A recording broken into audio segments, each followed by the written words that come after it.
Hello दोस्तों, एक बार आप सबका अरुण एजुकेशन जोन में बहुत बहुत स्वागत है। आज हम जो चैप्टर पढ़ने जा रहे हैं कक्षा 10 का द्विघात समीकरण है। ठीक, अवतार सीरीज का क्वेश्चन बताएंगे, लेकिन उससे पहले कुछ कॉन्सेप्ट वाइज बता देते हैं। बहुपद द्विघात समीकरण है। ठीक, क्या है? द्विघात समीकरण है। सबसे पहले जानते हैं द्विघात समीकरण किसे कहते हैं।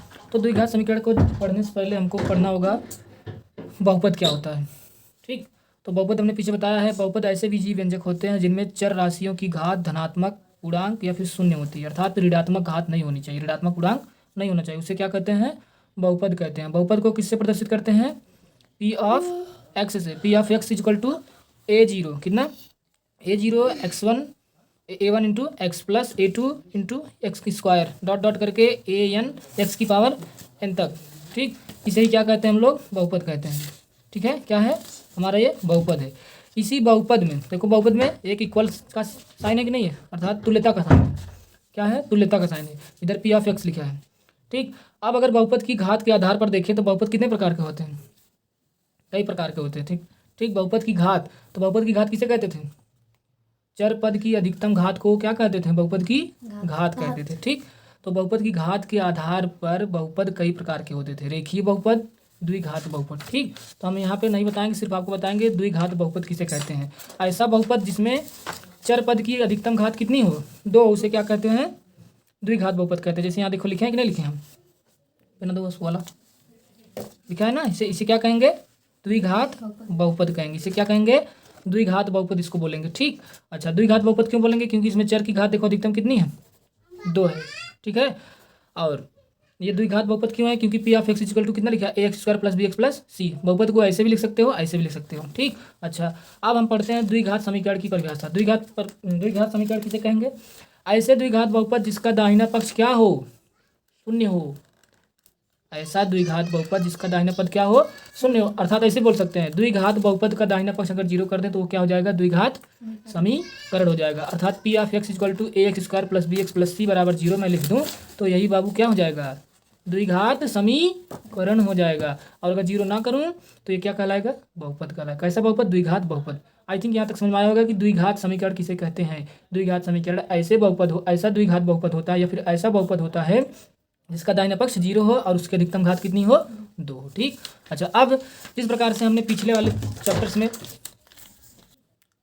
तो अब हम लोग क्या देखेंगे? द्विघात समीकरण के हल। ठीक, जैसे हमने बताया था बहुपद के हल होते थे ना, अर्थात बहुपद में यक्स का जो मान रखा जाता था तो उसका क्या मिलता था? हल मिलता था। ठीक, उसके शून्य मिलते थे। ठीक वैसे ही द्विघात समीकरण को सॉल्व करेंगे तो क्या मिलेगा हमको? हल मिलेगा। ठीक, मूल मिलेगा।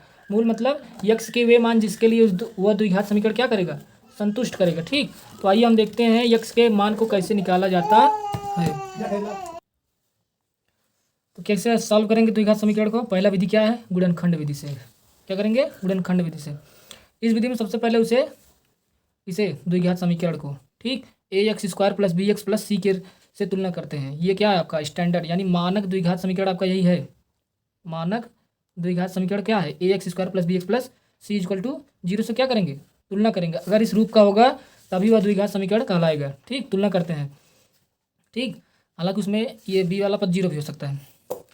अब देखिए, तुलना करने पर फिर क्या करेंगे? दूसरा पद में, दूसरा स्टेप में क्या करेंगे? ए और सी अर्थात एक्स स्क्वायर का गुणांक और अचर पद दोनों का आपस में क्या करेंगे? गुणा करेंगे।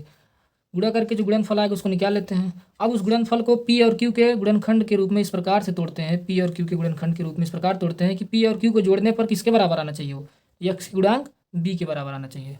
गुणनखंड के सोल्यूशन हम सबसे पहले क्या करते हैं? दिए गए द्विघात समीकरण को मानक द्विघात समीकरण से तुलना करते हैं। मानक द्विघात समीकरण कौन है? A x square plus b x plus c equal to 0। उसके बाद दूसरा स्टेप क्या करते हैं? एक्स का गुणांक और अचर पद का गुणांक दोनों का आपस में क्या करेंगे? गुणा करेंगे। तो प्राप्त गुणनफल को पी और क्यू के गुणनखंड के रूप में इस प्रकार तोड़ेंगे, यानी ए सी का गुणनफल के इस प्रकार तोड़ेंगे पी और क्यू के रूप में कि उनको जोड़ने पर एक्स का गुणांक बी के बराबर आ जाए। ठीक, देखो हमने तोड़ा है ना। ए सी क्या है? गुणनफल है ना, एक्स स्क्वायर का गुणांक और अचर पद का। ठीक, अब उस ए सी का जो गुणनफल आया है उसको हम लोग पी और क्यू के रूप में इस प्रकार तोड़ेंगे कि जो उसका जोड़ आए गुणनखंड का, यानी पी और क्यू को जोड़ा जाए तो किसके इक्वल आ जाए? बी के इक्वल आ जाए। ठीक, यही सबसे करना इस मेथड का टफ वाला पार्ट होता है यही। ठीक, अगर यही कर ले जाओगे तो आपका द्विघात समीकरण सॉल्व हो जाएगा। ठीक, तो पी और क्यू ग्रुप में तोड़ते हैं। फिर उस पी और क्यू को जोड़ेंगे कि ताकि बी के इक्वल आ जाए।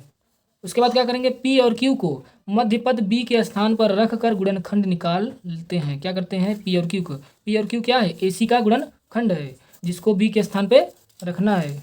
रखने के बाद गुणनखंड करते हैं, गुणनखंड को शून्य के बराबर कर देते हैं। ठीक, आइए हम एक एग्जाम्पल के मदद से आपको समझाते हैं। ठीक, एग्जाम्पल ले लेते हैं।